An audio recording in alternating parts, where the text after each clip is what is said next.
got an audience there.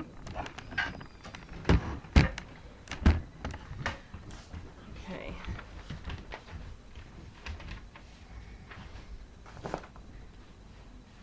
For centuries, women of all walks of life have left behind legacies of some form or another, and today I'd like to take you on a journey through the life of one very strong woman of our past. I would like to share with you the quality of life and the great anguish of Abigail Nabby Adams Smith, a woman who would be born into one of the most distinguished families in the United States. She would have an extraordinary life. Unfortunately, her future destiny would not be as splendid, as Nabby would become a victim of breast cancer during the 1800s, a time in which treatment for breast cancer was very cruel, and oftentimes the outcome were premature death.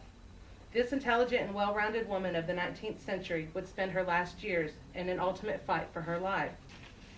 Nabby Adams was born just before the American Revolution and on the cusp of a new nation being born. Her father, founding father, and second United States President, John Adams, instantly felt the need to protect and pamper his little girl. James Olson describes Nabby as a beautiful red-headed girl with a powerful mind and strong sense of personal dignity, spending her youth absorbing political philosophy at dinner table discussions of freedom, rights, war, and foreign policy. Always having the best of everything from beautiful clothes to the best education, and still Nabby's disposition was never changed. She remained quiet and well-balanced. When Nabby was just 17 years old, the War for Independence would end and her father, John Adams, would be appointed the first United States minister in England. Nabby and her family would relocate to London and would soon be caught up in the social and political life of an ambassador.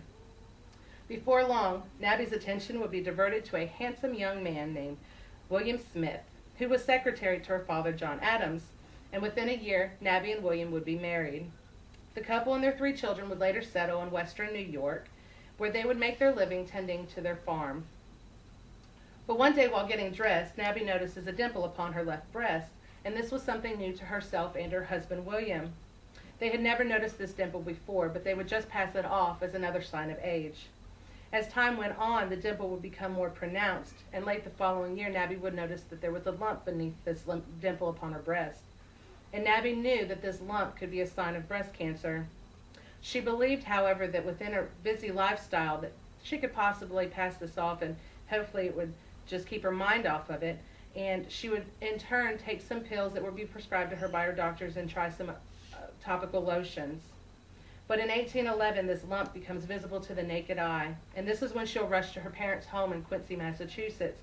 At this time, she will explain her condition in a written communication to one of the most prominent surgeons in the United States, Dr. Benjamin Rush. He will respond with the inevitable. No lotions or pills are going to solve this problem. The only possible solution at this point is a mastectomy. Now Nabby was confronted with the biggest decision of her life. She had to choose right then whether she could go through with this procedure or not. To remove this part of a woman's body was almost unbearable. The breast, after all, was the symbol of beauty and eroticism. And during this time, the treatment of breast cancer was considered worse than the actual disease itself, and many women would choose death over having the procedure. There was no concept of germs, bacteria, no understanding of the importance of hand washing, covering your hair and face, or proper aftercare. There was no such thing as anesthetic, so the patient actually laid there awake through the entire procedure, enduring the pain of every cut and prod. But Nabby knew what she had to do, so her and her family would make the trip to Boston. The day of the surgery, Nabby, dressed as if she were attending a Sunday service, would enter the room, removing only her left arm from her dress. She would sit back in a large chair in the middle of the room where 3 doctors and 2 assistants will be waiting in suits and ties. Nabby sits in the chair and is strapped at her waist, her legs, her feet, and her right arm. She raises her left arm above her head as an assistant stands behind her, holding her arm and her chest back into the chair. Dr. Warren straddles Nabby's knees, telling her to close her eyes, grit her teeth, and get ready. He grabs a 2-pronged fork and thrusts it into Nabby's left breast, lifting it up off of the chest wall as he takes his right hand in a razor and slices the breast at the base. Once the breast is completely removed, Dr. Warren notices more tumors below the breast, so he starts to remove these with his fingers. Once he removes all of the visible nodules, he will then take a very hot spatula from a stove beside her and place it upon the wound, cauterizing all of the severe bleeding points. After cauterizing her and suturing her up, he will bandage her, and he will quietly tell her that she is finished. Nabby, with her sweat-drenched head and her blood-stained dress, will slowly stand up, put her arm back into her dress, button herself up, and slowly walk out.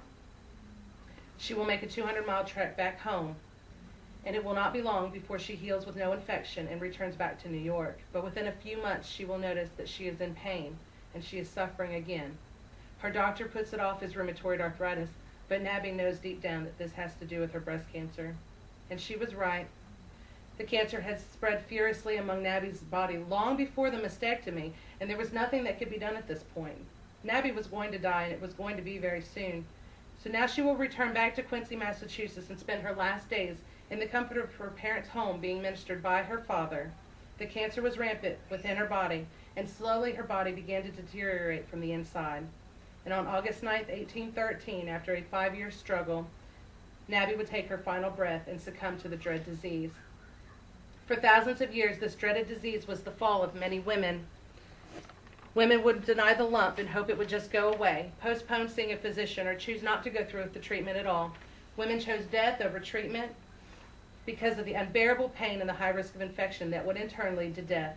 But Nabby Adams, this woman right here, strong and fierce, she made the toughest decision in October of 1811 because she chose to live.